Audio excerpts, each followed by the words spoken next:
Let's Well, I get. wanted to thank you for your book, Book of Shadows. It made for a wonderful read for me, meaningful, Oh, inspiring, healing. So, a lot of great qualities in that work. So, thank thank you. you. I appreciate it very much. Yeah. I I didn't read it for a long time after it was published, and when I sat down and read it, but I was like, oh my God, the dialogue is terrible. So, but oh, as it goes along, it gets better. And there were these points where it's like, I can't believe I wrote that. And then there were these moments of like, oh, I can't believe I wrote that. Yeah. Um, and Yeah. I know it was a very meaningful, life-changing experience for me to write it.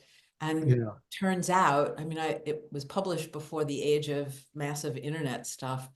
Um, but over the years now, because it's been more than 20 years, um, I've learned how meaningful it's been in people's lives, and Yeah. I'm not that surprised. It's very honest, and that's a great virtue, to have that.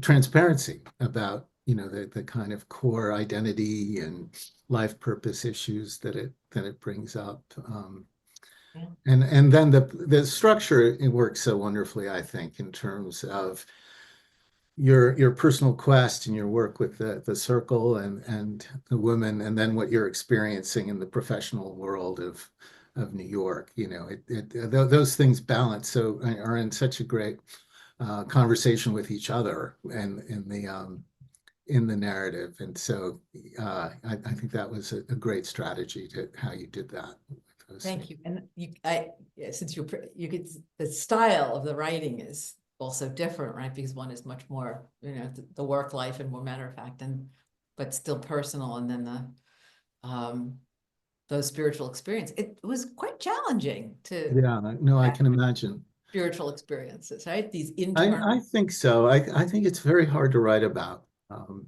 because it's so personal, and you almost want to protect it. So it's, at least in my experience, you feel it's like a little child.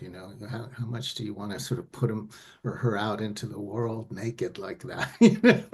It's um, Yeah. Well, at the time, it was a perfect moment, and I was ready. I'd been public for um, quite a while. I mean, that 1996 was when I started, when I was offered the deal, and I had an agent, and I sat down to write.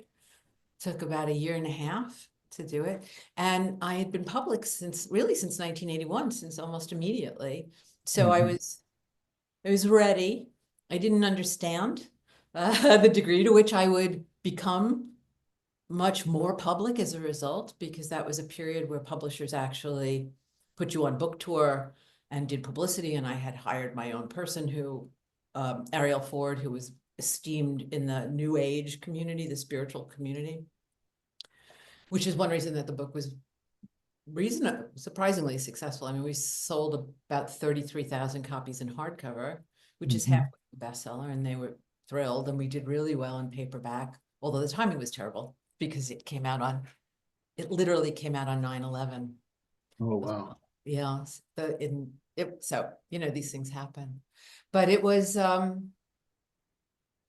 yeah, it was transformative in countless ways. And um I look back on the publicity tour that I did, and I realized it was very difficult for me in all of those interviews to talk about myself. Mhm. Looking back at them, I'm like, I was so thrilled and so ready to talk about what the craft of the wise actually was, and what it meant, and what its history was, and where the distortions came from, and what it meant for women. And they really wanted to talk about how a New York lawyer, they wanted the more personal stuff. But it's funny, I at that moment in those situations, I didn't want to talk about myself. I wanted to talk about something I felt was far more important, which was what it was really all about. Now I understand that people are, and that was the point of writing it as a personal story, is that people are able to relate when it's Mhm. personal rather than abstract, when you're talking about um, a spiritual journey that is yours, rather than talking about vast principles or ideas. When you talk about a lived reality, people are able to relate to it, which is what was my goal in writing that book. As I was writing it, I had throughout, you're supposed to write for yourself, and I absolutely did. But I so often when I was writing had this sense of presence of the person who was going to read it standing over my shoulder, looking at what I was writing. And so I was very attentive to wanting to be clear. And I was able to be edited for that reason. Initially it was difficult, but then I was like, yeah, no, I understand. If you're not understanding what I'm saying, then I'm not communicating well. And I wasn't a professional writer. I was a lawyer. So my editor and my agent kept, most of my agent was my editor. And she kept saying, don't tell me, show me. Mhm. So it's like, all right, I get it. I get it. Yeah. Well, all those qualities came across, but I also appreciated the sort of intellectual side of it, the research and the scholarly side of the book, because I think you brought those things together well in terms of, okay, this is satisfying my intellectual inquiry, but it's also speaking to my emotional and my spiritual quest at the same time.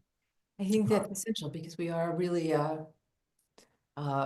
still, and will be, you know, probably for a long time in the future, a very logos oriented culture, very logical male. Is it left brain kind of, right? It's just our culture for 5,000 years that we distinguish ourselves from all the other species by our intellects, by our problem solving and our tool making and our capacity to understand the universe, although we're very only just learning to understand ourselves, right? So a number of your questions were about women-centered spirituality, and certainly that early experience that I described in the book was a woman's circle, and it was the divine feminine that drew me in for both feminist political reasons and intellectual reasons, and that liberated me really very much from the stereotype, as did the experiences. But ultimately, it's about understanding the divine that is revealed to us by the natural world, and everything is balanced in the natural world. So you have masculine and feminine, and they are intimate, hopefully mutually beneficial relationship. That's ultimately sort of the view and the experience and a kind of theological tenet at the heart of this work, that we need both. We need each other. We need both. There is no life without both. And because it's a very, I don't know, humble perspective. We're very accepting of each individual uniqueness, of how people express their gender, for Mhm. example, which is much more complex now and liberated than it was, you know, when I started this Right. years ago. Yeah. Um, and you had asked a question about other faith traditions. And one of the things about uh, this particular, at least the way I approach over so many years, is an understanding that the divine comes to each of us in the way that is most meaningful, that we can respond to. Yeah. So in some sense, it may be a projection of our expectations or our needs, or yeah, and certainly our cultural training. But beyond that, there is this very moving, kind of astonishing experience that people have when they start to use spiritual practices, which was what was so powerful for me. Mhm. Um, that they encounter the divine. So for some, it's kind of what the culture would call animism, right? That there are spirits in everything. I'm not an either or person, I'm a both and.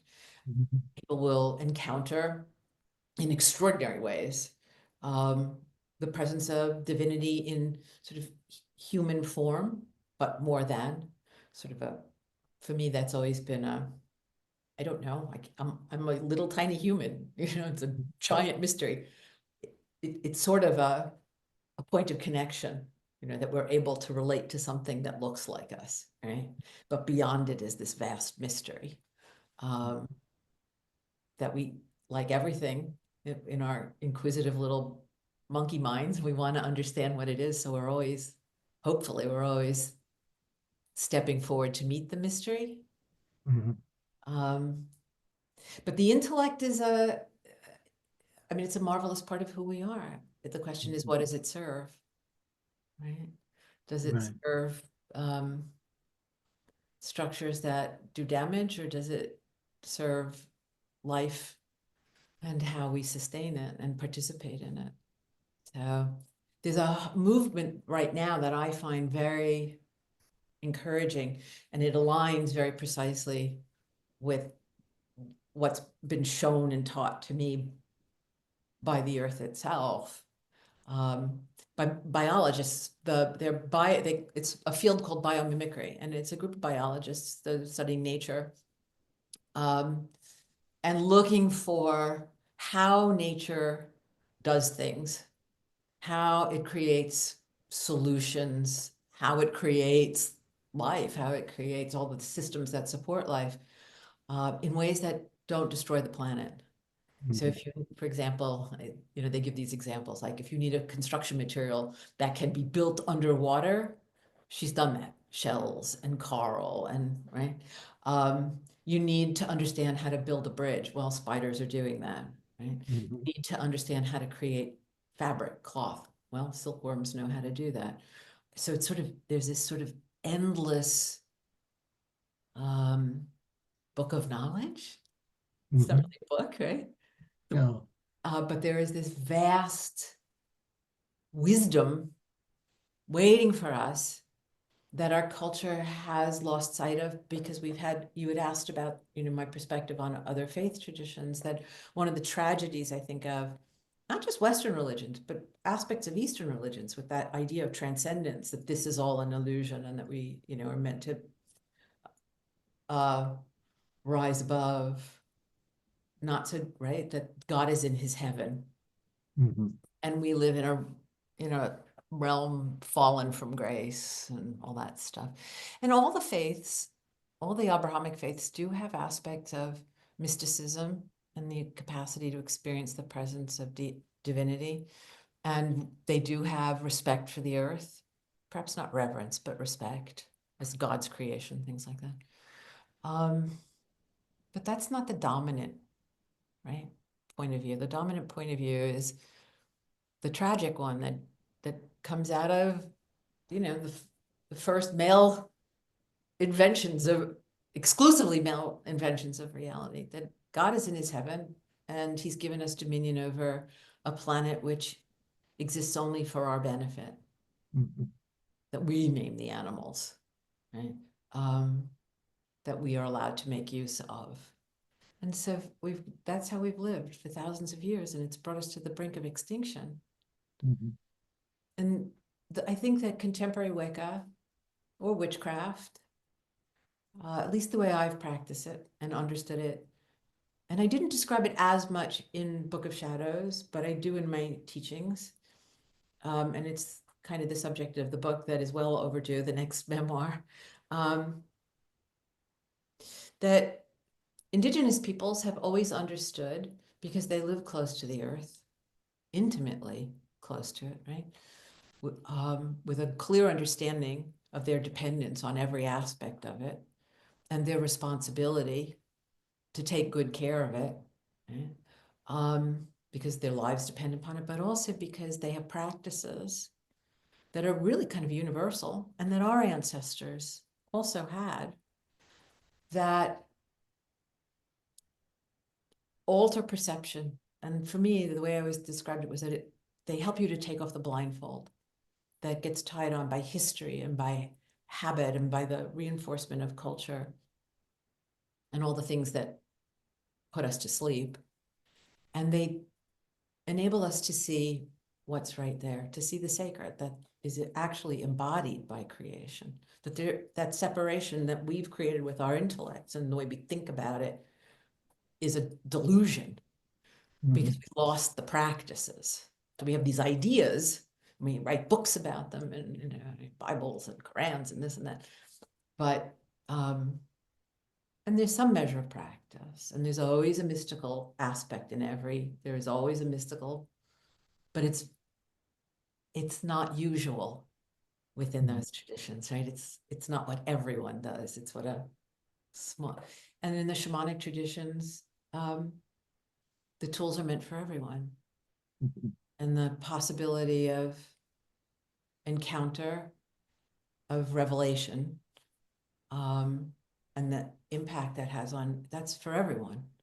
And it's the tools that enable everyone to have those experiences. They're unique. They're utterly unique. You will see, to go back to it, you will see deity in the form that's meaningful to you. Now, it may be what's enculturated in you, right? So if you've been raised in the Christian tradition, when you have a near-death experience, you're going to see Jesus, or Mary, right?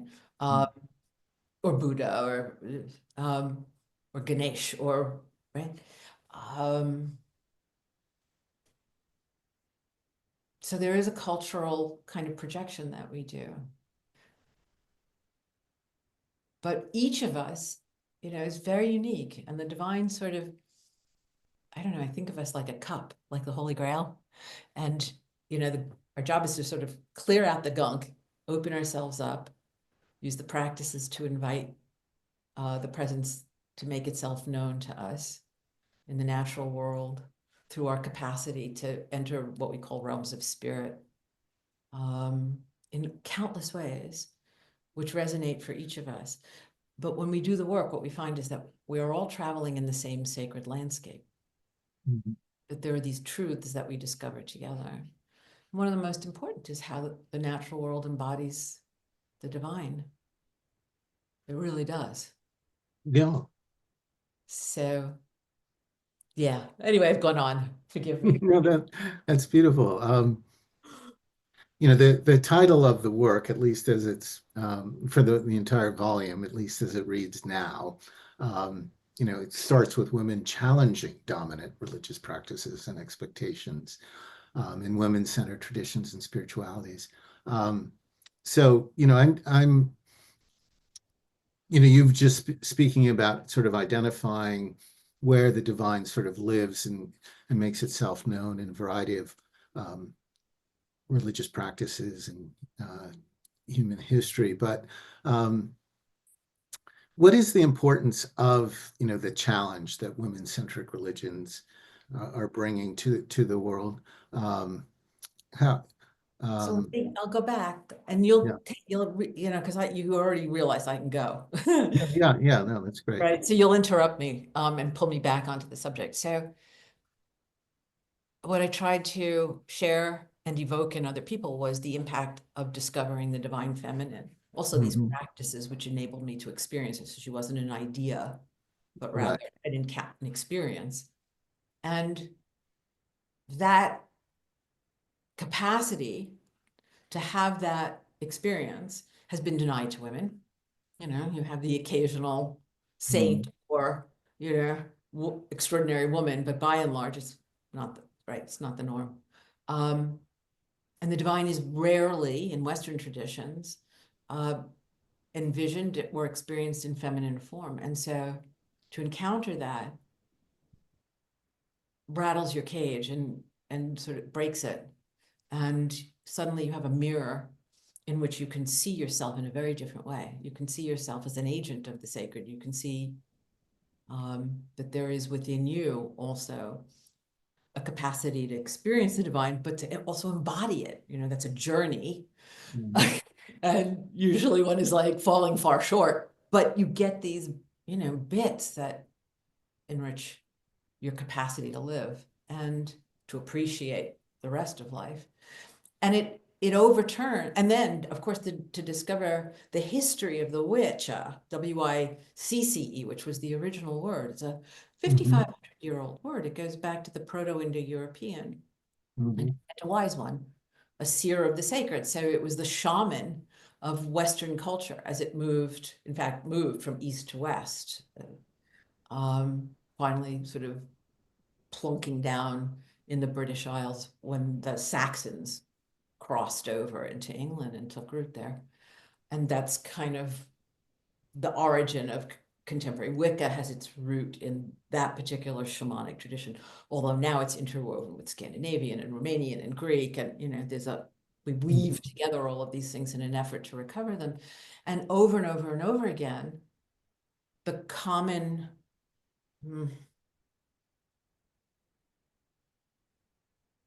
base of gratitude and way to live is rooted in an experience of the divine is not just male but female, and the earth then truly as a mother, and what the gratitude that evokes in us, and the moral compass. But for women in particular, as we discover the history of the persecution of witches, right? It's that moment in history, in Western history at least, right?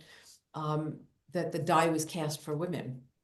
That was that period when and this was really compelling to me as a woman, because that was the moment when women lost all of their legal rights. They went from being individuals to being chattel that, owned by their husbands and their brothers and their fathers. And they couldn't inherit property. They couldn't own property. They couldn't have businesses. They weren't allowed to read and write. And for upper class women, they weren't allowed to leave their homes unless they were accompanied. We recognize this in the theocracies of Islam now, right? It's a repetition of that same disempowerment of women. And it was brought about through violence and persecution, through the lies, basically, about the old shamanic traditions, the indigenous traditions of Europe, and their demonization, the projection, actually, I think, of the fear of women, of women's power to give birth, of women's sensitivity, their spiritual capacities, and also a tradition that enabled the individual to have the experience rather than that belonging to a hierarchy. And so the rebirth of a tradition in which women were priestesses. In Greece, they were priestesses. They were the sibyls. There were a dozen of these extraordinary temple centers around which the cities then grew up throughout the Fertile Crescent. And no decision was made without a consultation with the sibyl. Socrates was a good friend of the priestess of Delphi, and he called her the wisest person he ever knew. They were good friends, of course, and then Plato called Socrates the wisest man he ever knew. But Socrates, and I think in part that's because he recognized the wisdom that can come not just through intellect and logic, which he was a master of, right? But the other ways of knowing, of instinct and intuition and altered states of consciousness that the sibyls were skilled at. And so that rebirth, I mean, it makes perfect sense that it followed the second wave feminism that I was sort of a young part of. My mother was kind of a first wave feminist. She was an Eleanor. It sounded like it, yeah. Yeah. So it makes sense, right? That we critiqued everything: government, social relations, marriage, what was expected of us. And at some point we would knock on the doors of the religious institutions and say, this isn't good enough. It's not working for me. And I'm tired of being Eve, and I'm tired of having to have my body purified after I give birth. And I'm tired of being told that I'm, an agent of the devil. And we're done with all of that. And we're done with being second-class citizens. But finally, more importantly, it's not enough to be a rabbi. It's not enough, even if we could be a priest, it's not enough. It's not enough to be a minister. They call women officiants, clergy. In the Episcopal Church, they call them priests. Right? And every time that the women I know in these various faith traditions who are clergy or activists challenge, they can rise to a certain level, and now it's quite high, but they can't change the catechism or the the liturgy. They can't change the forms of worship. It borders on heresy when they introduce, God, our Father and Mother, but they don't say God, our Father, and God, our Mother. You cannot feminize in both the political sense and the human sense. You can't feminize these patriarchal institutions. Mhm. So our existence is a challenge, which is one reason the old ways in which women played a major role as shamans and healers and midwives and seers of the sacred and priestesses and counselors and why that was destroyed by patriarchal institutions where they weren't just spiritual, they were political. Mhm. Deep, right? Wars and money and power and inherit all the right.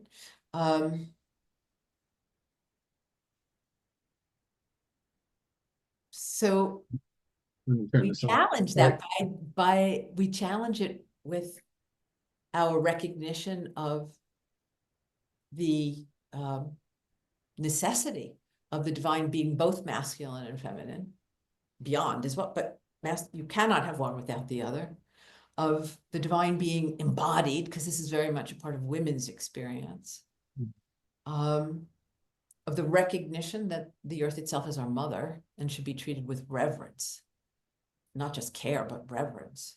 Right. Humility is essential to true spirituality because we've so lost our way that we need guidance to find our way home again. And so our very existence was, and again is, a challenge to those institutions, to their their hierarchical structures, to some of the content of their theologies. I mean, it's modern times, and so we are much more, I think, overall, except for fundamentalist traditions who always cleave to the idea that they have the one true path. But the movement has been towards acceptance of one another and our diversity. But we still remain a challenge. That stereotype lingers on us like a bad smell, and that we make people nervous when we walk in the room. And we have a lot of work that we have to do to explain. The craft of the wise comes from the word wicca, which means wise one. It was the shamanism. It was the indigenous spiritualities of your ancestors. And that is what we're engaged in, the recovery, the revival of that, which has a very important role for women. So it's hard work, but I know, I imagine. I mean, I think it's so fascinating that you came into this, though, from not a religious upbringing, but from kind of an a-religious or non-religious upbringing. So I'm just sort of curious about, how that bridge presented itself to you. I mean, I got it in part from Book of Shadows, but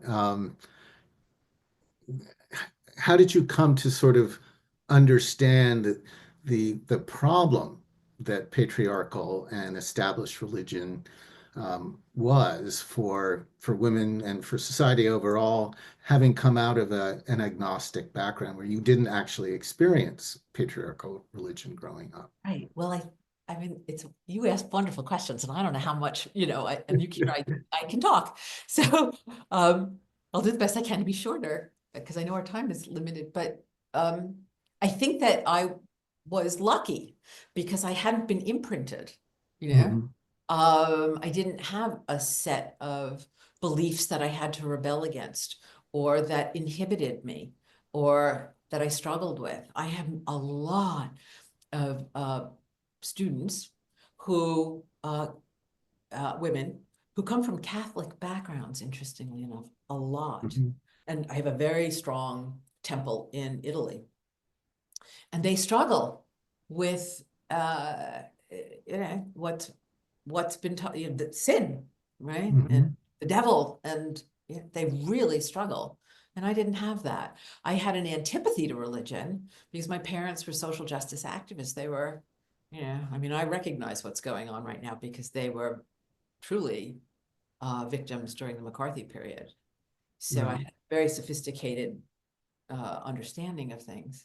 And that kind of carried over and made it easy for me to understand the persecution of women and what had happened to the movement.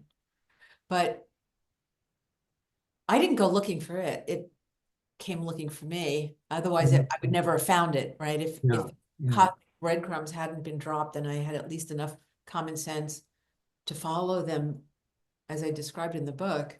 I mean, I think they come to many people, but that people ignore them. For whatever reason, I didn't. But when I arrived, it was preposterous. I mean, that's why I rejected it initially. But then when the sign of the Sibyl arrived, there was no arguing. And it remained strange for a while. But then the intellectual, the feminist, the activist in me resonated very deeply with this uncovering the truth and uncovering the real history and the meaning, and suddenly understanding why, as a feminist, as a lawyer, I mean, in the 1970s, a woman couldn't get a credit card. I was treated like an idiot child. I mean, you got a sense of that in Book of Shadows. When I was in law school, only 5% of the class were women. So I mean, I was on that cuspy group, and it was hard. And coming into this world was the validation of a whole other realm of being and of feminine sensibility and value that had been given to me by both of my parents, but not by the culture. And here it was in a very unexpected place, right? The culture didn't offer that. This counterculture did. And it resonated, it worked. Really, I come back to the practices. The practices worked.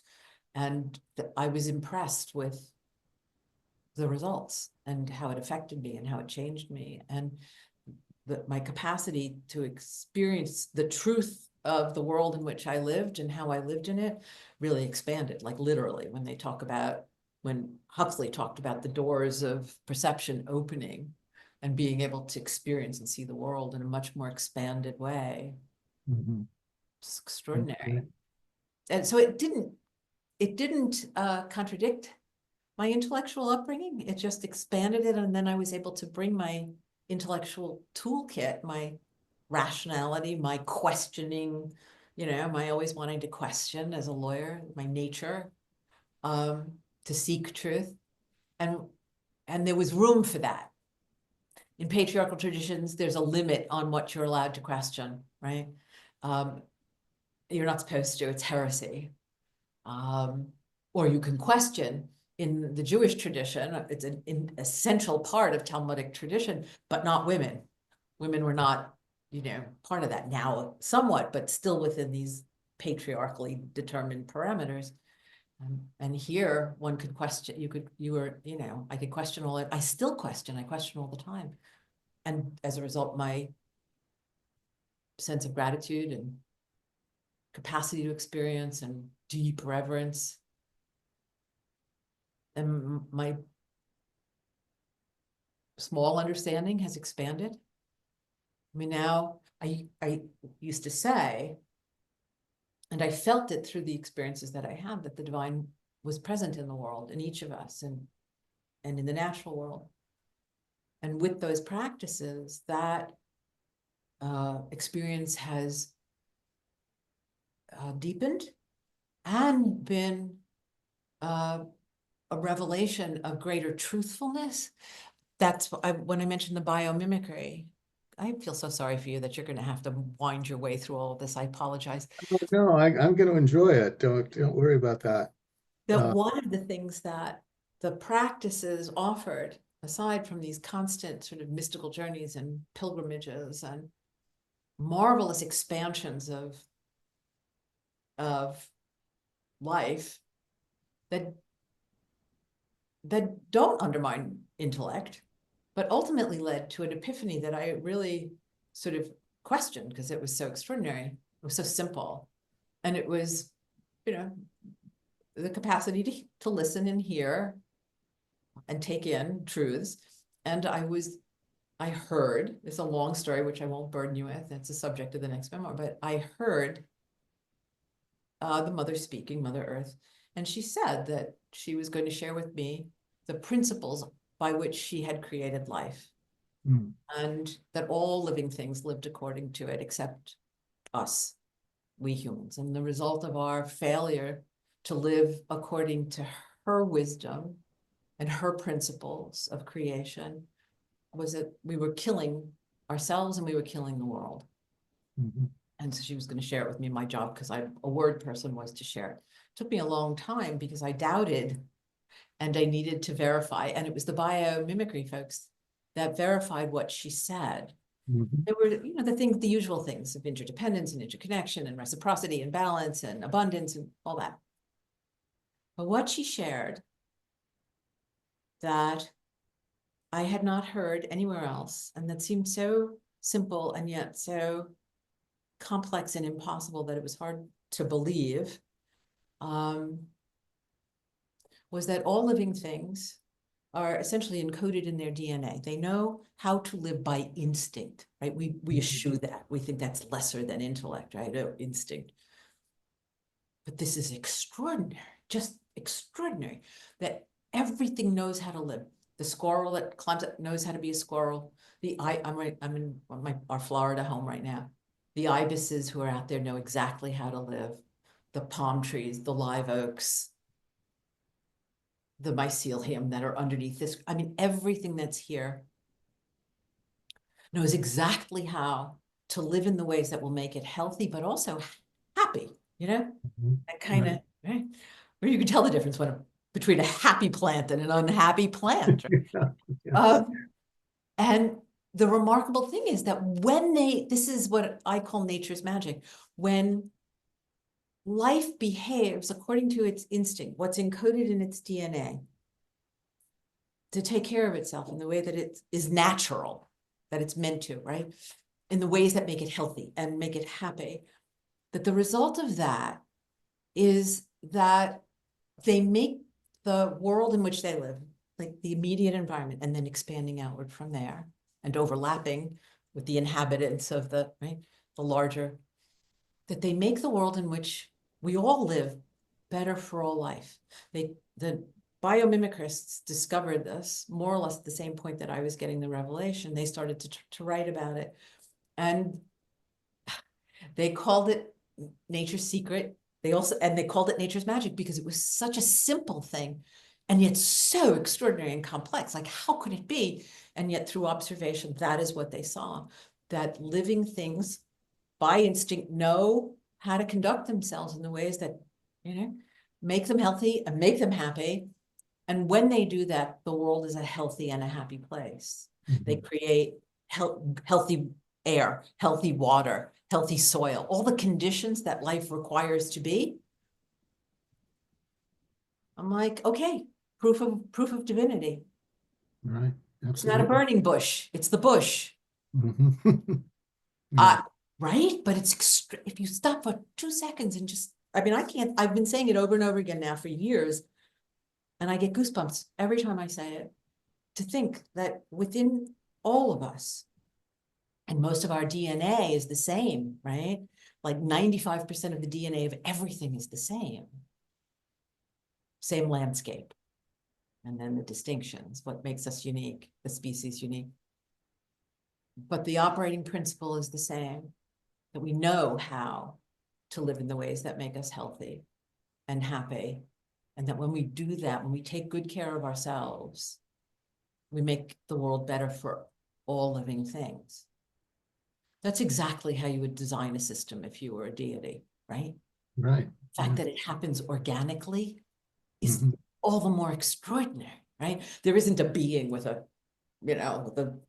clipboard and a computer. And this is an organic system that has figured out how to create and sustain life, and to do it in a way that is truly sacred. Take good care of yourself, and in doing so, make the world better for others. Mhm. I mean,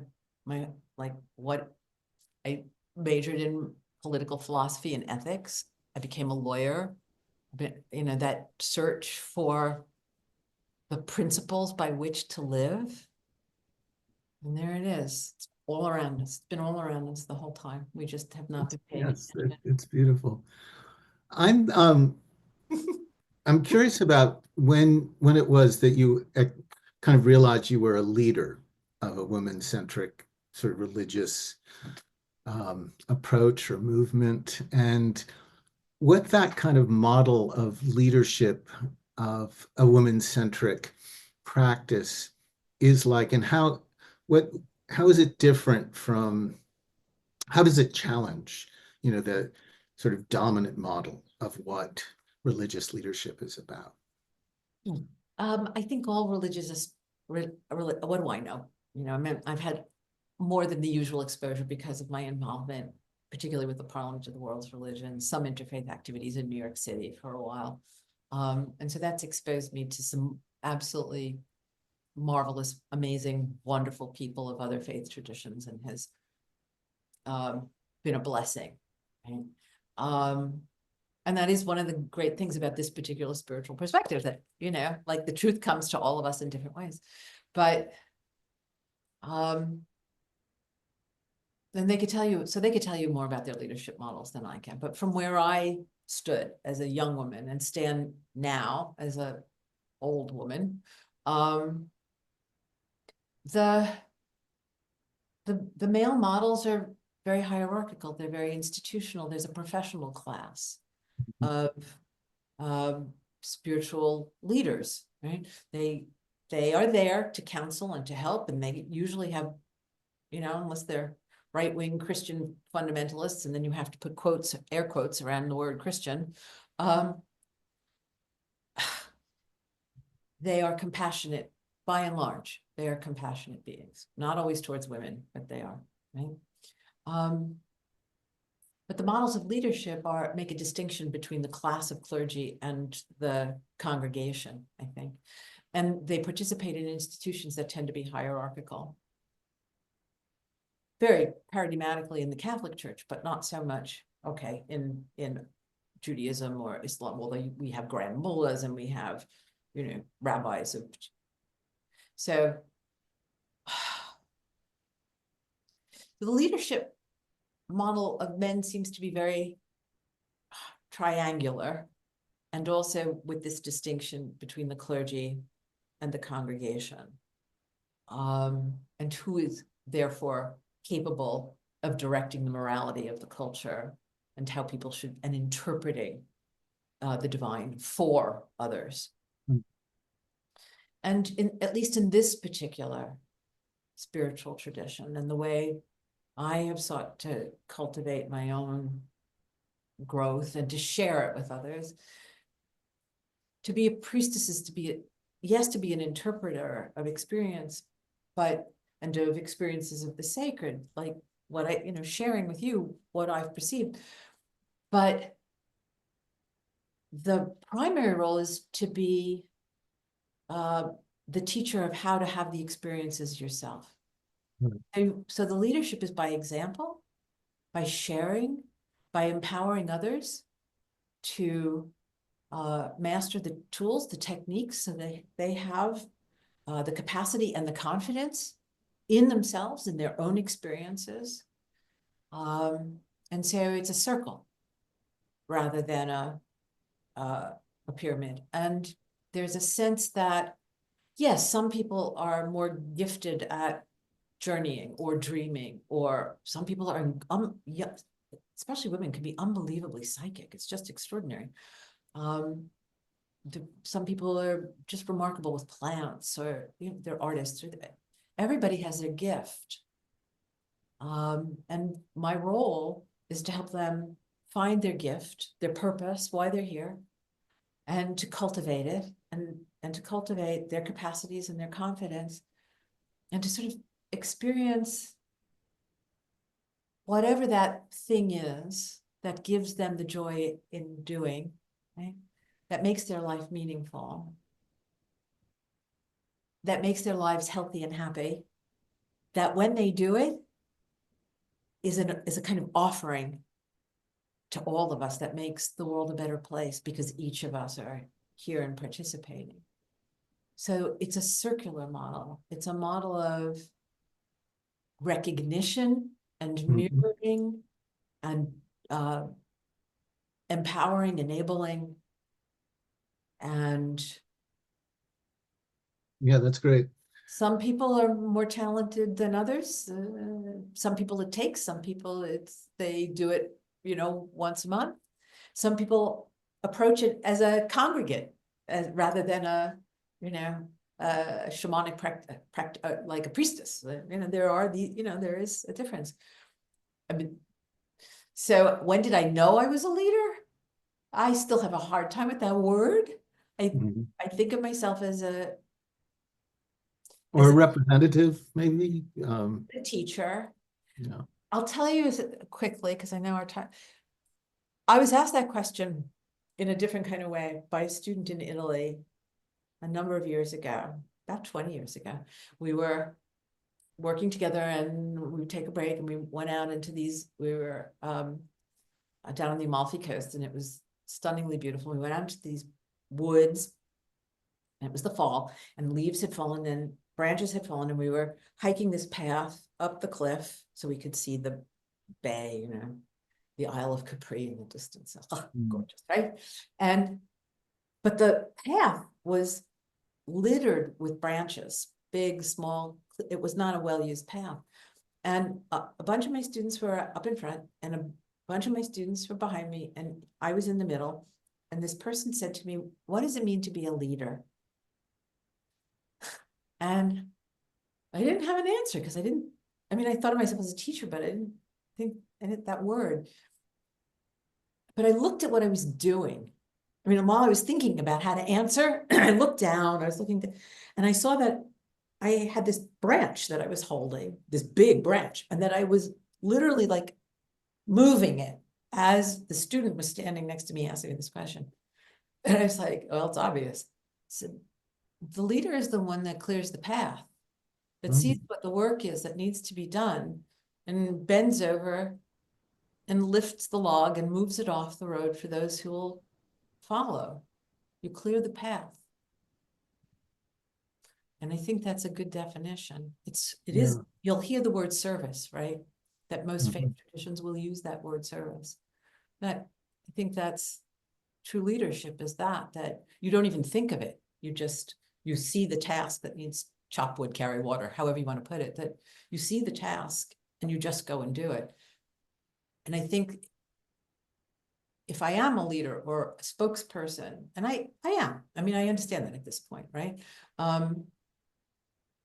That I became that because I saw what needed to be done. And in my case, there were like two of us that were public in the mainstream. It was myself and Margot Adler, who was an NPR reporter for years. Um, and I was because it had to be done, because Mhm. things had to be changed. The stereotypes had to be banished, and women had to be liberated from the damage that had done to them. Even now, when most of them don't understand where the origin of the oppression comes from and the inclination towards violence towards women and stuff. It's like, oh, you know, here's a log, I have to move it. So I started moving it. And it's the work that makes you a leader, I guess, right? It's Mhm. the service. Yeah. It's the recognition of the task and the willingness to take the responsibility. Not even the willingness, just that it is by your nature Mhm. that you Yeah. see the task and you step up to do it. So what has it been like um, to be a witch, to be in the culture at large? How hard has it been to sort of disabuse people of, these stereotypes, of these fears that exist?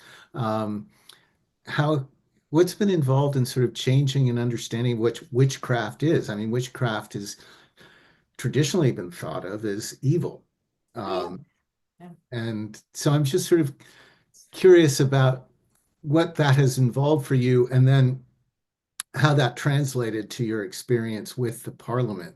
To what extent did you have to sort of unpackage this term or Oh, these stereotypes in order to effective as part of the Parliament?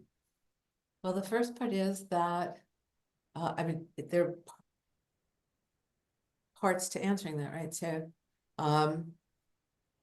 it was the task that I undertook. I felt that, I don't know, I felt like I could, and therefore I should, and so I did. And it Right. was exhausting. I Yeah, I mean, can imagine. Yeah. yeah, writing the book was a marvel, a wonderful experience. Um, Being on book tour was deeply challenging, but also one of the highlights of my life. To be able to have the opportunity to have the public square, the media. I was in every major newspaper. I was on all the major radio talk shows in local markets, all the major local. I mean, like, when I look back on it, it was astonishing. Really, I was on what's his name, Bill O'Reilly's show 2 years in Wow. a row, and Yeah. charmed him. I disarmed and charmed him. So, and I enjoyed doing it at the time. I mean, I was 20 years young, 20 years younger. I enjoyed it tremendously. But it was also exhausting. I mean, like literally physically being on a book tour. I could never do it now. Um, I'm amazed that I could do it. And I enjoyed doing it. It was also, it if it didn't have to be done, I wouldn't have written my book. And writing my book was a marvelous experience, and changed my life, and did contribute to changing that stereotype, and change the lives of countless people who had their own experiences affirmed by reading. I mean, there's a whole generation of witches in their 30s now and their 40s that are witches because that was the first book that they read, and that wasn't a how-to book that said, yes, what you think is happening is actually happening, and it has meaning, and it has value, and it's profound, and you can trust it. So that was deeply rewarding, but it's ephemeral. The accomplishment is ephemeral. When Bush was elected, we went from being sort of very present in the cultural zeitgeist with TV shows and movies like Practical Magic and that wonderful book by Alice Hoffman, which was a bestseller. So we were kind of in the zeitgeist, and we were in magazines with fashion, and there was a shift that was happening because we were growing in numbers and had an influence. And then Bush was elected. And I mean, there was a huge feature on me in the local paper and in the New York Times. And then boom, Bush is elected. And suddenly, where that progress sort of evaporated, and what's in all the papers, but these young fundamentalist Christian women who are living by traditional values, and that, right? So undoing 500 years of history, it's not going to happen in 50 years. It's the work of a lifetime, and it'll go on long after, I hope, long after. That's one reason I don't really like institutions, because they create dogma, but we created a temple. So we had a structure, and it's constantly changing and growing, and I'm driving people crazy as my own work sort of develops. But there are people coming to work and to learn, and hopefully they'll continue when I'm gone, and they'll keep discovering and expanding themselves and enriching what is done. So 2 steps forward, 1 step back, 2 steps forward, 1 step back. I became active in the interfaith movement because I saw it as a place where we could begin to speak to sort of a liberal, more liberal in the classic sense, right, of enlightenment, open-minded religious leaders and practitioners to whom one could speak and be heard. Mhm. If you And I learned very quickly, if I said I'm a witch, they would step back. If I said I am practicing a revival of the indigenous traditions of my European ancestors, they would step forward. Mhm. They would step into the conversation. And so, right. I learned how to speak in a way that I could be heard. I was still not fully heard because I was a woman, and there were women, but not a lot of women in leadership positions, and not a lot of interfaith programs speaking to women. And while there had been women's programs within the Episcopal Church and within the Catholic Church, they had been shut down as soon as they started to challenge the liturgy and the ritual, and to bring in the idea of the divine feminine. So there were lots of women there, but there weren't lots of women there. And it was, so I was at the first parliament, and I spoke, and I helped bring about 50 to 100 witches and pagans, a word I'm not mad for, also greatly misunderstood. And it was this slow process of educating. And we got a lot of press, in part because we were denied the right to perform a full moon timed rite in the park. What, I can't remember the name of it now. The park where the Democratic Convention in 1968, where the riots, where Right, beat yeah. the crap out of people, that park. And the police denied the city denied us our permit, and I spent half the parliament fighting with them and got it. So we did our right. But we were, we were there, which was enormous. And it was an opportunity to begin to change things. And I have stories of this person and that, the guy who was the head of the World Wildlife Fund, was enamored, and I had marvelous conversations with Thomas Berry, and, so there was, and I just kept going to the parliaments and applying and speaking and speaking to people. And then in 2009, I was invited to be on the board. And there were at that time 2 other pagans, but they weren't witches. So, that was kind of a thing. And to their credit, they accepted me. They said, come and be a trustee. They voted, and I ended up as a trustee. If I hadn't been an attorney, I don't know, but where the conversation began, with this, the idea of the intellect, of being at least competent in the realm of patriarchy, that was the thing. Like, how could you be a lawyer and be a witch? But being a lawyer gave credibility to the spiritual path and gave an opportunity for me to move forward. And I took every chance I could get.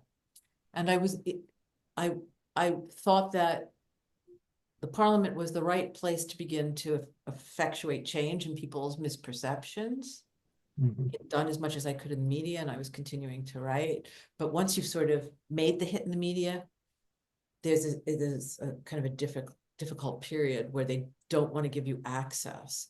Then, if you can vault certain things, you can become a Deepak Chopra or a Marianne Williamson, right? But for a witch, still very difficult. But it was a place where I could begin to be persuasive with people with influence within their faith communities. So that was important. I could open the door for other Euro-Indigenous practitioners to come. And the more that came, the more persuasion, the more change we could effectuate. So I was always about that. And because we need allies. Because we are still a grotesquely misunderstood faith. We are also a faith that has been largely revived by women, so we're vulnerable, obviously, and we need allies. And the allies can only be that if they respect you. And so that seemed a forum in which I could do it. And then I served, I saw where the logs needed to be moved. I may have overdone it. I put my own career at risk. When I went public, you had asked this and I didn't answer, but when I went public with the book, I should say the next level of being public, it did damage my law practice, Mhm. which had been quite healthy in New York. And, I lost quite a number of clients. I also had more women coming because they'd heard about me, but Right. the measure was not the same, but it was fine because I was doing what I was supposed to do. And one of the things felt that I was meant to do was to do the parliament. And when I saw that they were in deep, deep trouble, when I got on the board in 2009, I recognized that they were, I've served on other nonprofit boards, and I looked at the budget and I saw that we were in real trouble and that the board wasn't getting proper information on what was happening and what the amount of debt that was accumulating and where the risks were with lawsuits and things like that. And I got very involved in trying to steer them through a series of very risky moments where they were facing bankruptcy, where they were being sued by a former director, where they were really vulnerable. They might not have survived. And as a result of all that work, I ended up being elected as the vice chair. And that created the opportunity for me to insist on the creation of a women's task force, because there really was not a strong dynamic interfaith women's movement at that point. And it was, there were very few women on the board. There were like 4 women on the board at that point. Being on the board then consequently gave me a chance to start nominating women and to encourage more women to get on the board from different faith traditions. And most importantly, it gave me the opportunity as vice chair to create the Women's Assembly, which had never been before. I raised money and we held it the day before the parliament began in Salt Lake City, Utah. And by doing that, I was able, because I'm a lawyer, I was able to get us out from under some of the restrictions that we would have had to face from the board otherwise. And women had the platform for the first time at the Parliament of the World's Religions, and the energy was extraordinary. I mean, it was amazing. And it carried through the rest of the parliament. I mean, the rest of the parliament sort of was infused with this enthusiasm and vibrant energy. The night that we had our assembly, that the day before, the night of our assembly, it began officially, and on stage were nothing but men. Hmm. And the sort of the moderator, introducing, was a woman rabbi, but she had nothing to say except to introduce people, right? And there were like 8,000 people in this vast hall. And a bunch of the women in the back started to yell, "Where are the women? Where are and suddenly the whole hall erupted with all of these women and some of the men yelling, "Where are the women? Mhm. Where are the women?" And the next day we had our plenary, a women's plenary, the first, with all of these women from all of these faith traditions. And I had written the declaration for the dignity and human rights of women. Everything I did, I invited all the other women that were the few other women on the board to participate, but they were all, so everything fell on me. The assembly, everything. It was a full-time job.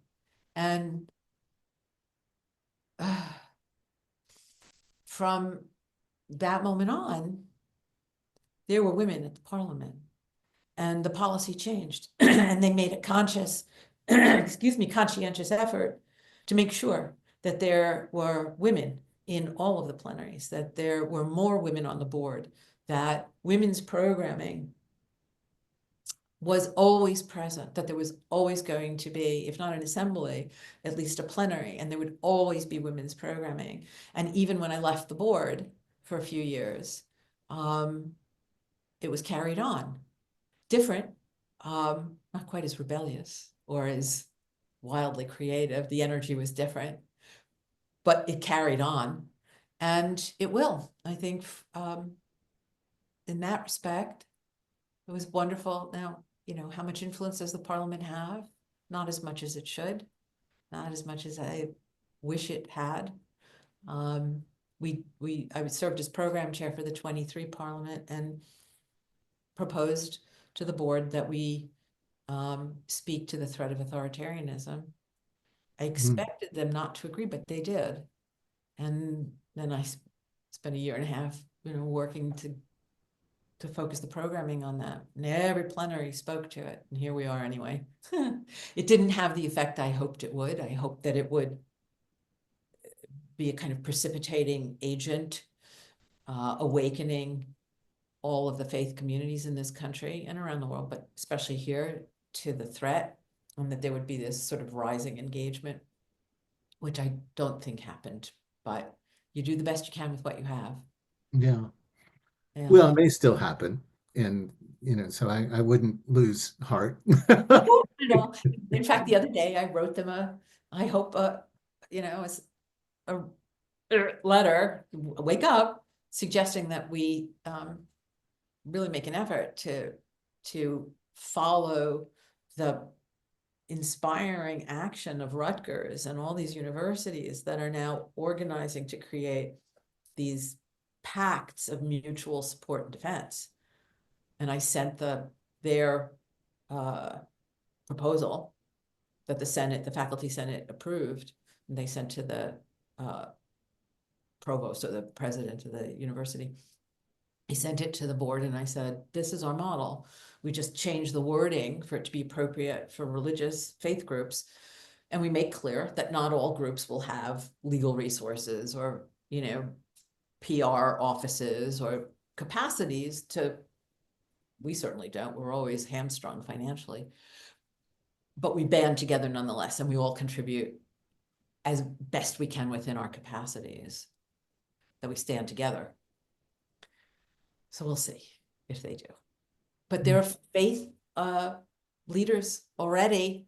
I've seen a few now on television. There was a group in San Francisco leading a protest, and there was a group in another city, clergy all coming together to do it. And that is really where the Abrahamic faiths can more effectively lead the way, and where witches, WICCE, not so much, right? Because of those lingering stereotypes that will need to be corrected. We're a lot further away from those stereotypes than we were when I started more than 45 years ago. It's changed. It's changed, it's improved, it's better, but we have, an incredibly long way to go. Yeah. So reading your book reminded me of a book that I read and had a big impact on me a while ago. I don't know if you're familiar with it. It's hang on. Tilt it because it's shiny. Can I see it? Well, Ted Hughes' book. Yeah. Yeah. Yeah. He's wonderful. And that boar is the emblem of the divine masculine, particularly in the British traditions. It's the totem, the sort of the earth god in his guardian aspect and his garden. Yeah. It was very meaningful for me when I read this, and I think he could have used more a better editor, or an editor at all. I'm not sure he had one, because the book is it's so replete with profound ideas, I think, but maybe it could have been organized a little bit, but to make it more accessible. But there are no editors anymore. But the idea that one of the central ideas that I took away from it was that And I'm wondering if Hades or Hades or however you pronounce his name is a kind of King Lear like Yeah.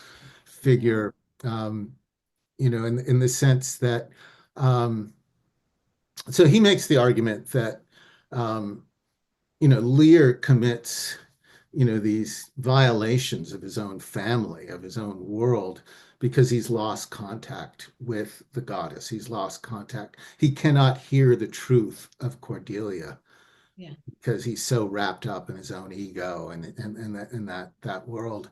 And then, of course, tragically, he realizes it, too late. Um, Othello cannot hear the truth of Desdemona because he's so locked into this sort of militaristic male consciousness. And then, again, it comes to him too late. But We're living it now, aren't we? Right? yeah, We're being led by the wounded masculine, right, right. misled by the wounded masculine. Yeah. Yeah. Yeah, so I'm just sort of curious about, your thoughts on that. Because a lot of the time one can think of women-centric religion being in service of women and rehabilitating women and empowering women. But what is the role for humanity more overall? And as you were saying, for men that I think, like Hades or, are desperately unhappy, desperately self-damaging, self-destructive, sort of curious and how are witches there helping, the enemy really, to self-correct. Such a one, I mean, it's love, Yeah. Yeah. patience, Yeah. um, persistence. It's all of your questions are wonderful. There, and there's a couple there, I don't know, there are two sort of different answers. Um, hmm. So first, I think one of the gifts that I don't think of Wicca as woman-centric, but rather as I mean, there are traditions like the Dianic tradition that is, and I started in an all-women's circle, and the emphasis was very much on the goddess, although we met periodically also with men. Um, so for both men and women, the thing that this particular spiritual path offers is a reminder of a Taoist expression: when a tree has grown for all of its life bent to the right and you wish it to grow straight, for a while you bend it in the opposite direction. And so Right. in the absence of the divine feminine for 5,000 years, there is a need to bring her back up from the underworld and pay attention to her and pay attention to all of her wisdom that has been missing. Because the reason that we're ill and that we're self-destructing, and the reason that there are King Lears and Donald Trumps and, and Elon Musk's, all of these, tragic, wounded males who are rewarded by the cultures we've created. I'm the least capable in terms of what we need now. These are the Mhm. least capable people that are running everything. They are running the world according to this broken, wounded, destructive model that is a projection of their own woundedness. So, I mean, new religions, new spiritual movements come into being when the old ones don't work anymore, when they don't explain reality, when they don't help people to cope, when they don't enable them to recognize truth, whether it's love or wisdom, different, right? Many things develop in reaction to. And so we bring the divine feminine into the consciousness, the awareness, and now it's quite all over the place. When Katy Perry got off of the space flight, whatever it was, the thing that Jeff Bezos, and and she was asked about her experience, and she was talking about how empowering it was and how amazing it was, and she did it for her daughter, and she said, and I feel so connected right now, and I'm so grateful to the divine feminine, to that force of energy. And I Yeah, was, wow. when you make it into dominant culture, you're Yeah, having an yeah. impact, right? When Katy Perry comes down from the rocket ship and she says, thank you, Mother Earth, thank you, divine feminine. Like, okay, we're undoing 5,000 years of self-destructive culture. That energy, makes its way into the culture. It hopefully reaches men. The other part of the gift that we bring, aside from the divine feminine, is an understanding of the beauty, the balance, the energy of love that connects masculine and feminine. Mhm. And everything in between it, but right, that they are meant for each other in balance, in dynamic exchange, in mutual care, right? In doing the things that make everyone healthy and happy and make the world a better place. It's the way nature organized us and designed us to be in that complementary that polarity that generates new life. So that idea in a cosmology, in a theology, in a spiritual practice, I think that's incredibly healing for men, because they have a model for healthy masculinity that honors male sexuality, um, that honors male, that impulse, that aggressiveness, the hunter's instinct, um, but places it in a context that serves life, rather than wounded ego or broken kings or warlords or dictators, or right. It serves the earth. There's this moment, which I don't know whether I'm supposed to share it or not, but there's a moment in the traditional initiatory ritual that was sort of hodgepodge together from different traditions and brought into somewhat public view by Gerald Gardner in England in the 50s. I mean, he started doing it in the 30s, but there's this moment where there's sort of an enactment, like a mystery play, right, between the god and the goddess. And the god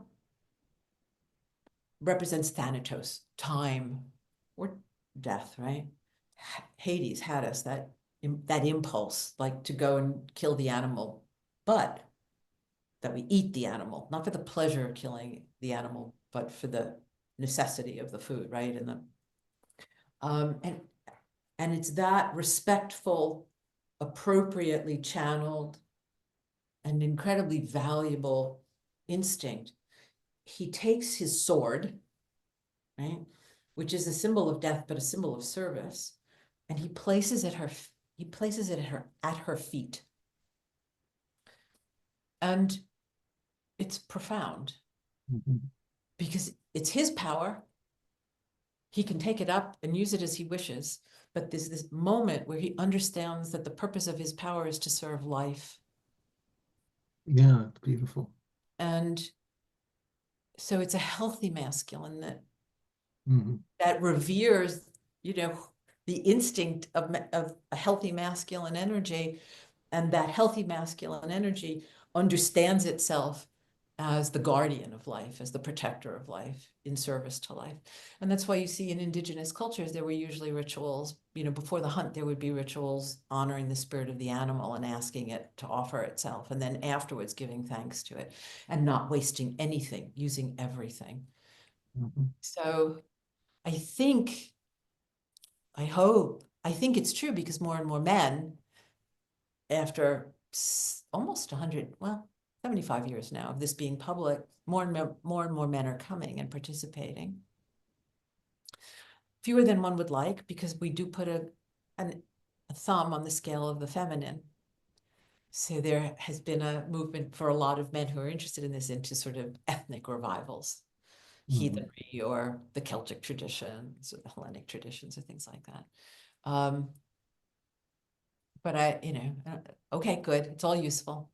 But I Mhm. think that when a tree has been bent to the right for 5,000 years, we really need to pay attention to it and its wisdom and what it has to teach us, or we will lose sight of it again, you know. But it's all around us. Yeah. Well, I mean, that was certainly a major takeaway from your book, Book of Shadows, um, was for what I would describe as a practical spirituality. Um, not something abstract, as you were pointing out before, what so much of sort of male-centered religion has kind of presented, but things that you actually could do and experience and see, having a kind of immediate influence or impact, and the importance of that. And so I'm just, I'm curious about, um, that impact in terms of having faith in general. I mean, it seems to me that these more abstract models are asking for a human faith that's really kind of impossible to um, to develop because it's not present with you. It's not part of you. It's not in your frame of reference. So curious about this practical spirituality. I guess my question is the practical spirituality of women centric, and in your case, sort of Wicca Yeah. religion. Well, that was why I stayed. That was why I went public. Mhm. That's why, um, rather than cultivating my law practice, I cultivated my spiritual path and my role as a teacher, because it's not a belief system. It's a spiritual path of practices, Mhm. and they work. I've always said, if if you work them, they work. And this is one of the characteristics of indigenous traditions. And it turns out that the practices that we sort of rediscovered and have revived and have reinvented in a modern sense, in a feminine sense, in a modern context, in a way that's very meaningful, very immediate, very meaningful. Um, it's the some of the most powerful practices are the simplest, and they're shared by indigenous cultures, and they have been all over the world for thousands of years. I didn't write about it in the first book because it's too much, but almost immediately when I was initiated, I began to work in the very first group that came out of the teaching of Dr. Michael Horner, who was the head of the graduate school, the division of anthropology, at the New School in New York. And he had written a number of books. He was an anthropologist who had done his PhD work with indigenous peoples in South America. And he had identified these, what he called core shamanic techniques.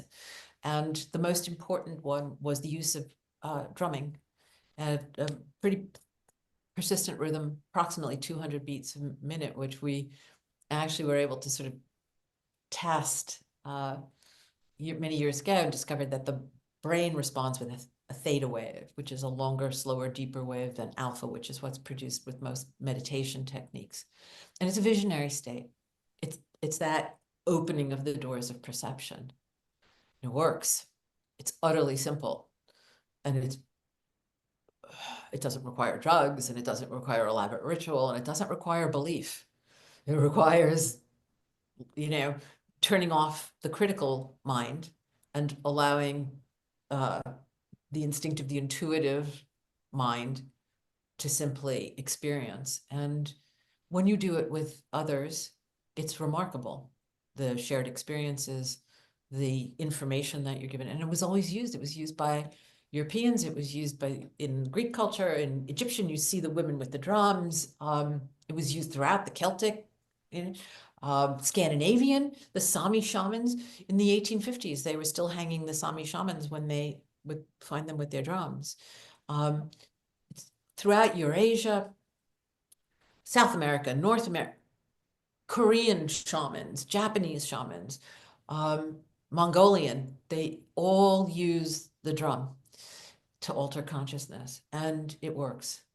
There is also the common theme of working in a circle, not a, but work, and there's a shaman, there's a whatever, but it's a circle. There's the common experience of honoring the elements of nature that sustain our lives, of honoring Mother Earth as mother, and the sun as this inseminating this energy, right, that draws forth life.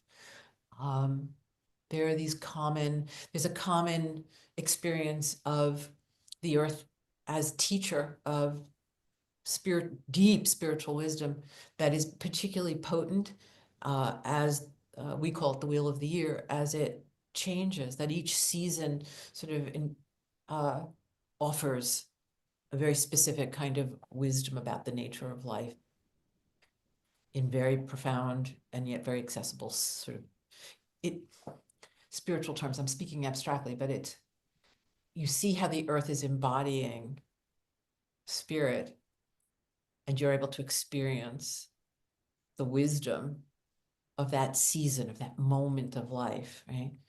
And through ritual, to experience it as a part of your own life, which enables you to live in a more harmonious way with the earth. So you're not fighting with it, you're working with those organic rhythms. And for women, the moon, which is a very profound rhythm for us. So you start to have this rhythmic sensibility. Wynton Marsalis was talking about it this morning on an interview, the importance of the rhythmic conversation that goes on between musicians when they're playing, and in a certain sense, right? The music of the spheres that, the earth, the sun, the moon, all of it, is making this holy music, and that when we tune in, we can participate in it, and our own lives become more harmonious in this very easy, kind of beautiful, fun way. So, what was the question? Well, no, I mean, yeah, yes, you've given wonderful examples, illustrations, in talking about practical spirituality, Right, and practical. So it's I'll give you one last thing. Okay, okay. so the thing that started me off, right, that changed my rational mind, which said, witches, are you crazy? Don't be ridiculous. I mean, don't be ridiculous. Was the story about the Sibyl Mhm. who appeared, who had been showing up in my dreams when I was in law school. And then a few months after that first encounter, where I had my tarot cards read, and it was quite extraordinary. And the invitation was extended, and I turned it down. And a couple months later, my grant had ended, and I was out of a job. And I was at loose ends, and I went back to the Metropolitan Museum. I told you the story, and there she was. Mhm. And I knew Sybil was magical, but I didn't know what. And I went home, and, like a good little intellectual, I had my Oxford English Dictionary in my tiny little room. I mean, that was one of the books that I made sure I had. Yeah. And somebody once asked, I don't know who, but I thought it was real wise. And I followed the advice that if you were stranded on a desert island, what's the one book you would want? And the answer was the Oxford English Dictionary. So either that or the 1911 Encyclopedia Britannica, but I take it. And there was Sybil, an ancient prophetess or witch. And that's why I started on my path. And 14, when I felt like I'd been off my path for a while, I mean, I was still serving through the parliament, but I wasn't engaged in teaching. A detour, and I was mystical path,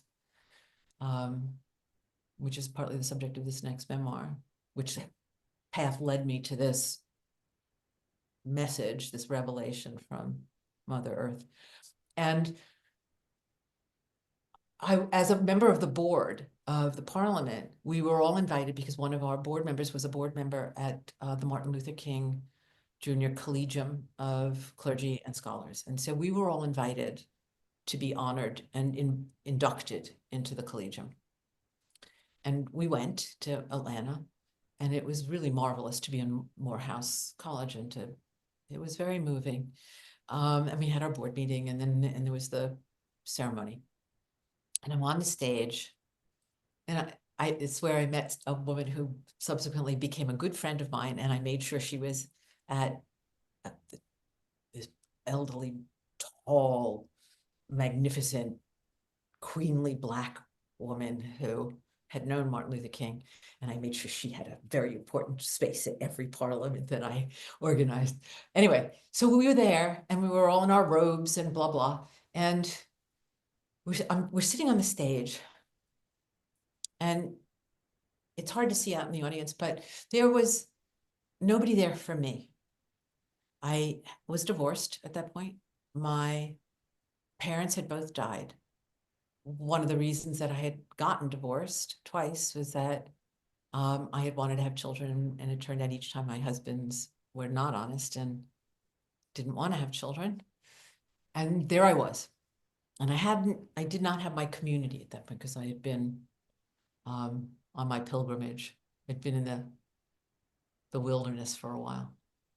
And I sat on that stage, and I was acutely aware of the choices that I'd made and the choices I hadn't made in this, in life. And here I was alone receiving this profound honor that I wished I could share with somebody.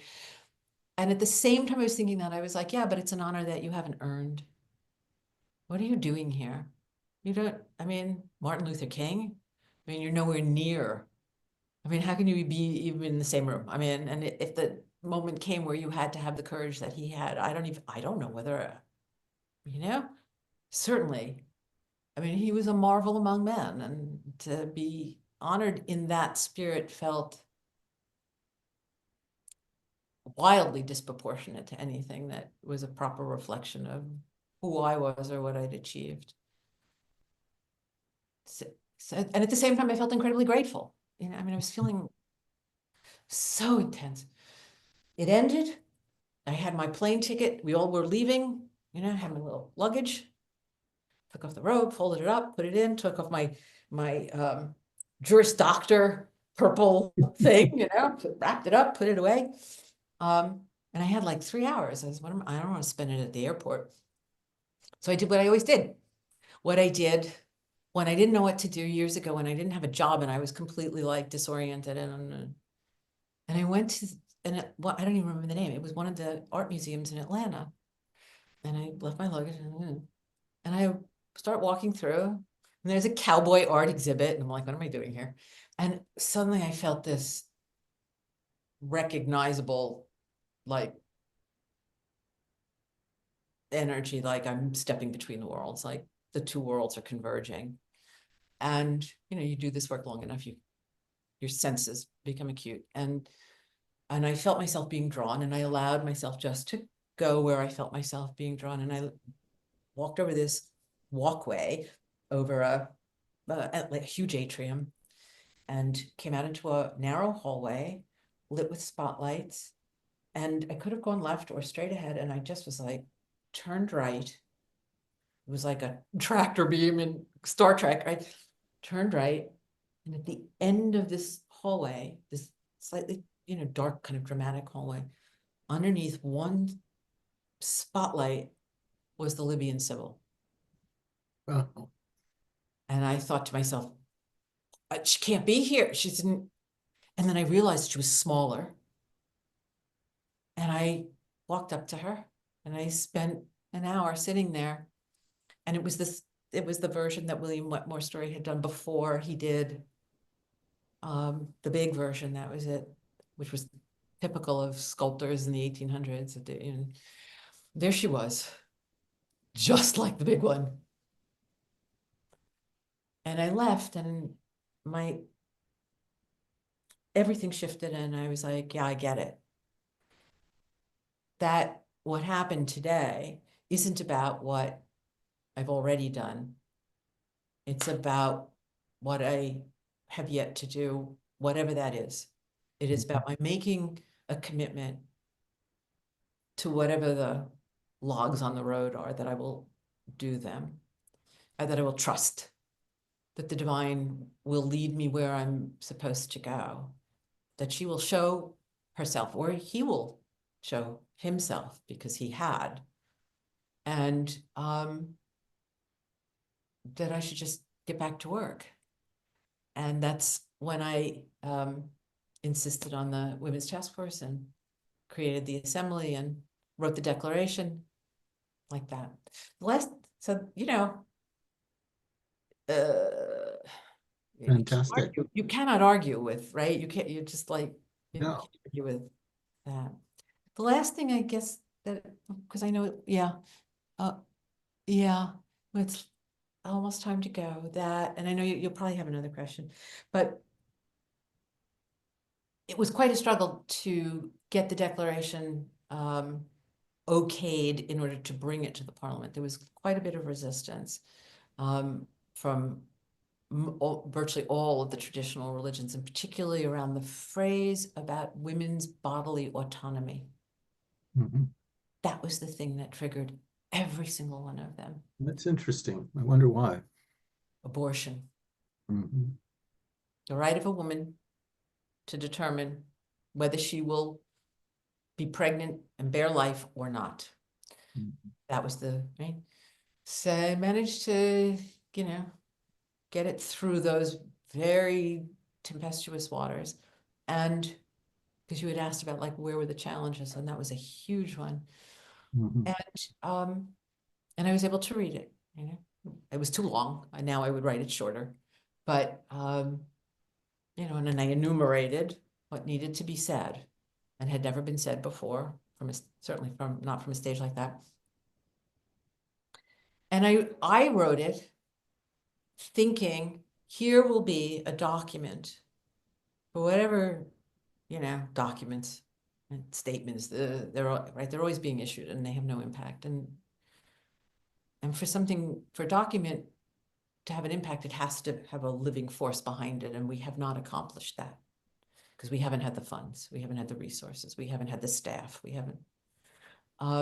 But it was the first time in any kind of religious context, except for Jimmy Carter, who was a direct inspiration, and he'd spoken at the 2009 Melbourne Parliament via telecast, you know, videocast, that the abuse of women, the human rights struggle of women is the human rights issue of the entire globe of our Mhm. time. And until it is resolved, none of the other problems in the world will be resolved, because you cannot solve them with half the population, and you cannot solve them with the half of the population that created them. So it's a practical, Mhm. and it's also humanitarian, and it's also deeply sacred. And it was, you asked about Howe's speech, and the fact that she said that a religion that demeans, right, diminishes, oppresses, not that word, but women, Yeah. not a religion. And that was at the heart of the Declaration, that a religion that oppresses women is not a religion. And it went one step further, which is that, in fact, we can judge, but it was exactly in keeping with what she was saying, that a religion that oppresses women is not a religion. And that, in fact, we are entitled, we must advance a criticism of faiths that oppress and brutalize women and girls, because that's politics. That is not a religion. And so for the first time, well, it wasn't, because she said it out, really, she did. But in this declaration, we were saying we all have a responsibility to, and women have a right to judge religions as non-religious if they oppress women. We recognize that immediately, right? If blacks are enslaved, or right, but it's always with women, it's always an exception. And this said, no, the standard is the human rights and the dignity and the treatment of women. And that's the criteria by which you can then say you are truly a faith tradition, whether you believe or don't believe, right? It's how you treat women. And we reversed the moral compass, because we'd always been told you couldn't criticize the religion for its treatment. That's cultural, that's religious, you can't do that. And it got the Parliament of the World's Religions to say, no, we acknowledge that if we are engaged in that form of abuse and oppression, that's not religion. We are not a religion if we do that. So it reversed the moral compass for the first time. But now it has to be put to use. It's meaningless if it doesn't live in the world. I mean, I envisioned it as something that women in religious cultures and theocratic cultures could point to begin to move the rock off of their souls. But you can't do that without money and a staff, a dedicated staff, full-time people who can make it available, teach around it, work with leadership the way Carter did. He did it with the Carter Center, right? With African leaders. They got there and they persuaded them to stop genital mutilation and to be the teachers, the men to be the teachers and to be the force that changed that tradition. You have to, it can't be words, it has to be. I mean, that's the thing about the craft of the wise. It's not words, it's not beliefs, it's not ideas, it's practice. So, the parliament is always afflicted by a lack of funds. Women are always last. Our funds were taken to make good on the debts of the parliament after the last convening. We preserved them very carefully so we would have staff and they disappeared. And then money came in and it wasn't restored to the Women's Task Force because I wasn't there to advocate. I was engaged with rebuilding parts of my temple in Italy. So it doesn't live until we live it. And to do that, we need to, and hopefully there'll be women who will come onto the board who will see it and seize it, be inspired by it, will raise money for it, and will use it as a tool to change the lives of women, wherever they're in situations where faiths are being misused to oppress them. Yeah, It'll be good for men too, right? sure. Well, I do have a bunch of other questions, but I can narrow it down. Yeah, I think um, maybe just to two, and maybe they're kind of related. I I I don't want you to speak for or speak against Howe necessarily, but I I was interested in how she then finishes and says that for one good and one good thing, really for the glory of God, for the sake of humanity, from all that is low and animal and unworthy and undivine.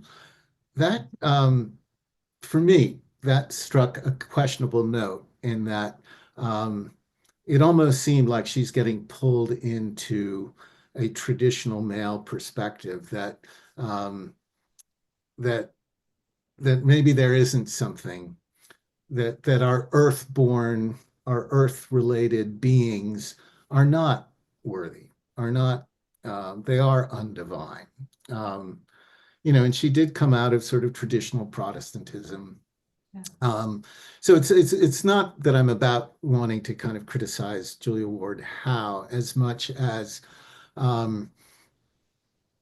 just interested in um, what what needs to be loved and embraced from the human condition that has been sort of denied it and been vilified sort of unfairly by religion, and how does women-centric religion sort of help rescue parts of ourselves that have been diminished, have been exiled, have been um, sort of criticized and devalued. Your questions are so good, and there are, there are answers all true and useful, slightly different. So to try to be succinct, which is not my nature. The gift of the rebirth of this Euro-Indigenous spiritual practice, the gift of the rebirth and the return of the divine feminine, of the goddess, if you will, goddesses, whatever, right? The divine feminine, is that it effectuates, it begins to enable us to heal the wound in everybody's soul that opened up when we unwisely sent God out of the world. At that moment where we made him male, exclusively male, you know, and forgot that he had a wife. Or, you know, which explains why he's so grouchy with the smiting and the smoting and Yeah, yeah. however, right, when we did that, we opened this vast separation between ourselves and the sacred. And at that moment that we sent him away, we also separated ourselves from our world, the earth, our mother, right? We condemned this world as less than us and, you know, devoid of divinity and inert matter and base animals, right? And we elevated ourselves onto this rocket ride into a false reality. We separated ourselves from the sacred by sending the divine out of the world, out of creation, out of ourselves, our full selves, not just our spirits, but our bodies as an expression of spirit. We all know how to live in a sacred way, in a way that makes us healthy and happy and makes the world a better place. But we've forgotten. So, but the earth is always offering us the chance to come home to her, to ourselves, to what is sacred, that we are part of, that we're enmeshed in. And for me, the practices have become very, very, very simple. And I have begun teaching them, and people react in very, it works. And maybe we'll do it another time. I'll walk you through. Was given to me right after that epiphany by the trees, basically. And it's the experience of what is actually happening beyond the focus of meditation, breathing, you know, in a meditative way to calm and quiet and open into nothingness. Good, fine, but something is actually happening in nothingness. And so when we bring our attention to the practical reality that we're participating in, what is happening? We are inhaling the breath of life that is created for us by the plants. And we are exhaling the breath of life that we create for them. No waste. There's no waste. The plants create the breath of life for us, and we inhale it, and we exhale the breath of life. No waste, carbon dioxide, what they require to live. And every breath is enmeshing us in this abundant and beneficent and very holy set of relationships that are reciprocal and balanced, masculine, feminine, plant, human. So the simpler the practice, the more effective it is in breathing itself. I used to say that the divine is a breath away, but I didn't understand what I was saying until the trees explained it to me and showed me what was actually happening. And when you breathe first into the quiet space and then bring the attention to this very practical, I am breathing, I am inhaling, and so I can live, and I'm exhaling, getting the waste out of my body. And suddenly you are feeling this energetic exchange of life. The heart opens, and the desire to reciprocate, to give back, the gratitude, the sense of the most profound gratitude for the simplest thing we take for granted. First thing we did when we got here, last thing we'll do when we leave. That rhythmic exchange is going on every minute, and all we have to do is pay attention to it. And in that moment, right, it's practical and it's deeply sacred, it's spiritual. So I think that how was the product of her era?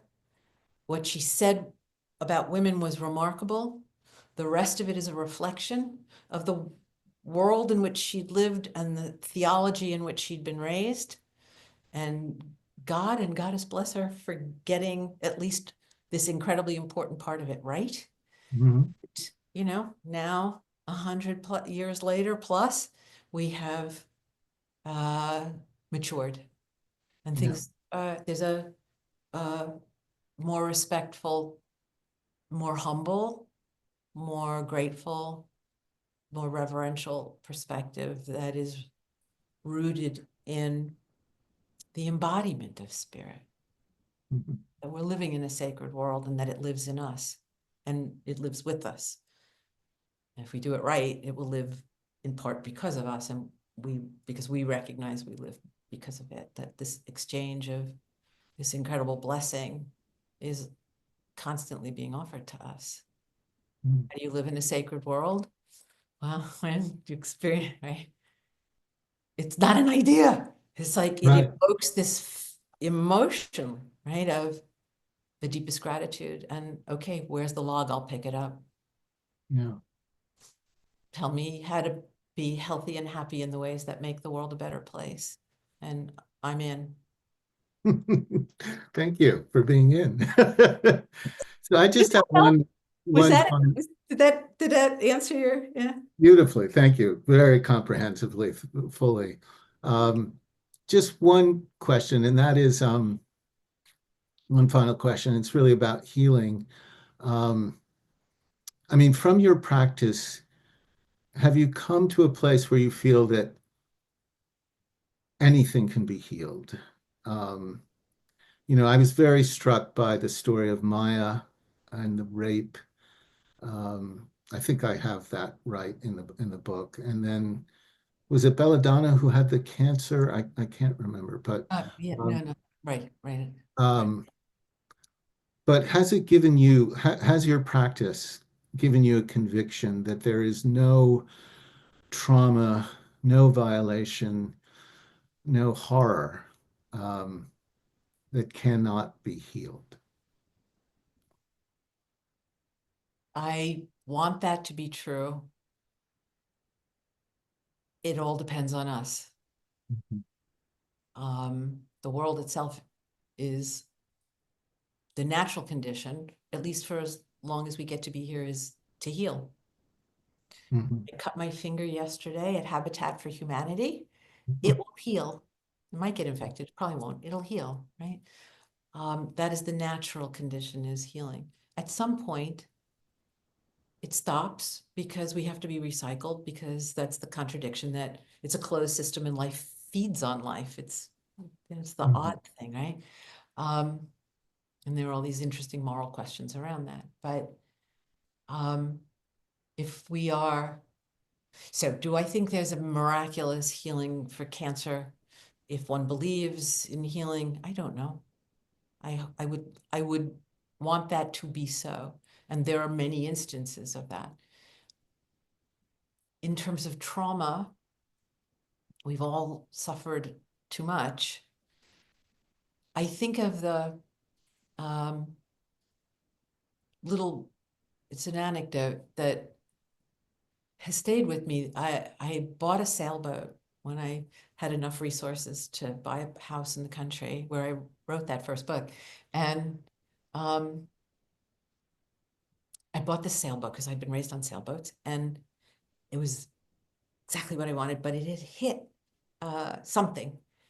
Because when I was looking at it, I crawled into and I saw that there was this patch. So I got a guy who knew sailboats, and he crawled into the boat for me, and he came out and he said, "Yeah, you're right, it hit something, but that's the strongest spot on your boat." Mhm. And that stayed with me.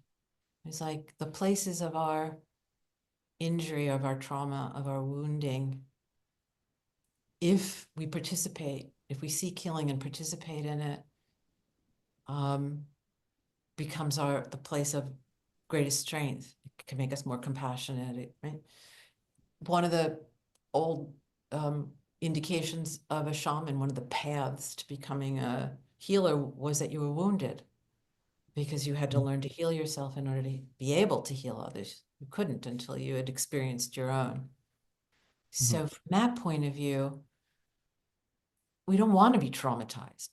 But when it happens, we can we can't, but this is not a spirituality that in any way that believes that we are controlling all of it. None of that stuff, right? And these ideas about magic and, you know, supernatural stuff has nothing to do with any of that.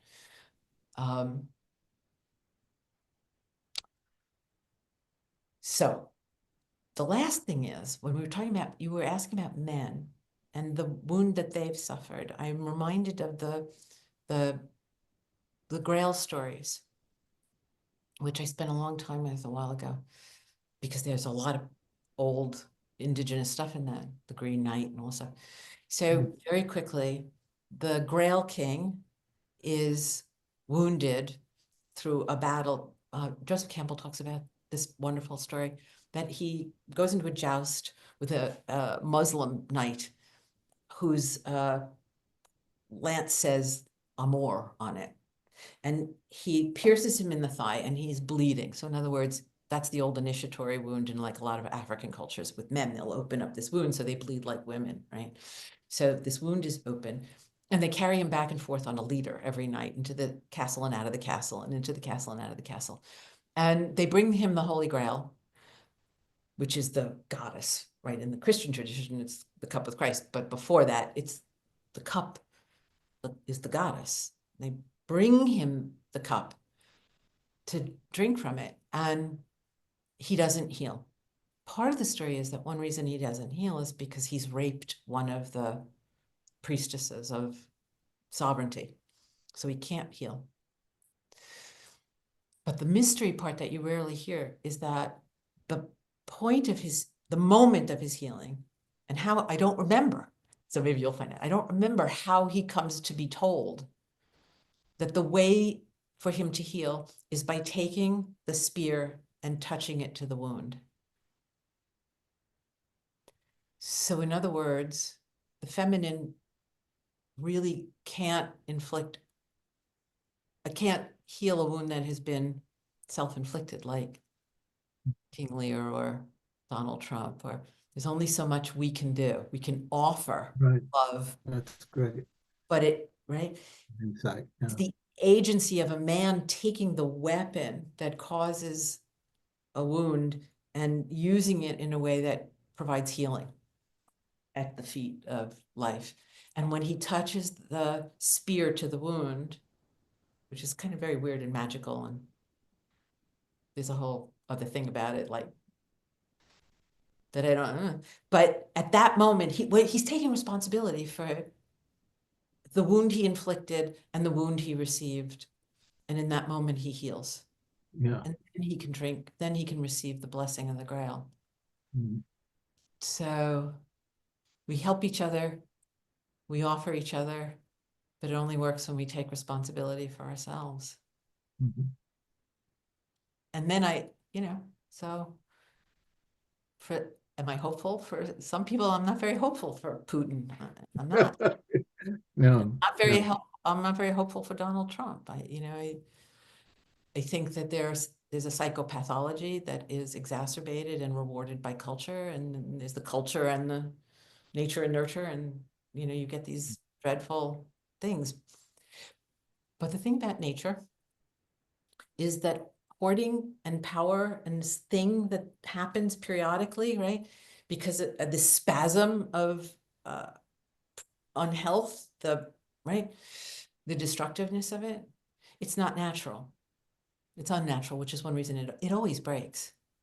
These guys always think that they're creating 2,000-year-old empires and they're going to live forever, and this is their, and it just they inflict tremendous damage and harm.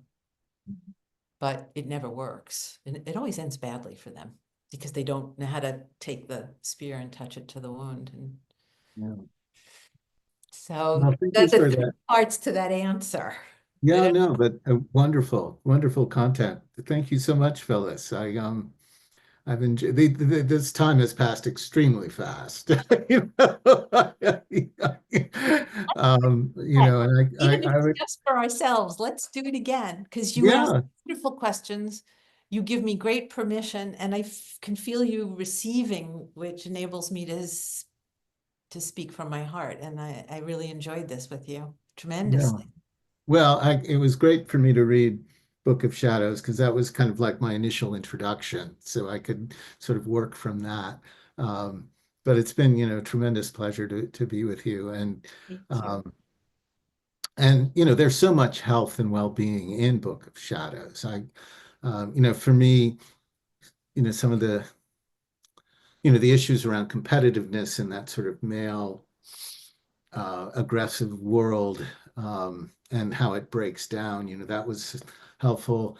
Um, and also these lovely moments of sort of your appreciation of beauty and beauty with the different women in the circle. I loved, how you honored that, because we live in such a critical culture, that if you're not perfect according to some very kind of anal standard, then you must be ashamed or feel you're lesser than. And I felt, this tremendous rectification, and something that, my mind and my consciousness really just wanted to take in terms of, how to see the world, in its fullness and in its reality, of beauty. Um, That's, so I think all of that, um, is represented in your work, but I think it also touches on this theme of women-centric religion and what it can bring for all of us. So, yeah. I think that, yeah, thank you. So that is the gift of women-centric religion, is that it brings what's been missing um, in all of us, right? Yeah. And the healing that brings, and the understanding that we are best in partnership, Right. Right. right? Well, it Going, was terrific, and the patience of the circle with women as they're going for their respective challenges and crises, and how you and others showed up for each other. It's really a very beautiful. There are many beautiful stories within that book, so I appreciate it. thank you. I'm going to look forward to talking with you again. If you listen to this and go, "Oh, I just need No, to no, there's a do lot. Yeah, simple I mean, answers." I think that would be a natural inclination for me, is that I'll start to work with this content, and then I'm sure it'll bring up other questions. And anything I write, this is going to be within a context of a larger chapter, because I'm going to have to address, um, women's representation at the Parliament overall as well. But you'll be sort of like the main, um, the main illustration of that. But I'll share, an initial draft with you. Oh, thank you. And then And if you maybe have any that, questions, just you'll call me. I'll be incommunicado between Friday and between the 25th and the 3rd, because I am in ritual for a week plus with my students. But yeah, then I will be back. And I before the 25th, if you have a question next week, I'd be happy to talk to you. And when I get back, and I'll look forward to talking to you regardless. Because okay. Well, joy. yeah, it's great for me. Um, yeah, and in terms of the volume, there's less pressure on these introductory essays than there is for the biographies. So the editor, Colleen Hartung, is expecting, there are two introductory essays. She's expecting those later in the process. So we have time. So Okay, good. That gives us an excuse to meet again, and I'm going to look forward to it. I as well. Enjoy your writing. Yeah, I will. And And I'll now enjoy reviewing. I'm going to take a dear friend. I'm going to I'm going to end because I'm going to take a dear friend to Good Friday service Yeah, yeah, as a good interfaith person. yeah. Yeah. Well, I appreciated learning about, the origins of Easter, and Ah, yes. that it predates, sort of Christianity and all of that. So that I was born on Easter. So Oh, wonderful. I don't know what that means, if anything, but You are very special to the goddess, yeah. obviously. Okay. All right, All my right. dear. Well, A and joy. enjoy, and yeah, I'll look forward to when we meet again. Me too. Thank you. And you'll just send me on the recording and I transcript when will. whenever, but It'll come up. I have to have my it takes assistant. a while sometimes. Yeah, but as soon as I get it, I will send it on to you. Hopefully it'll be tomorrow. Okay. All right. All right. Well, Thank you, take good dear. care. Thank Bye. you. Okay. Bye-bye.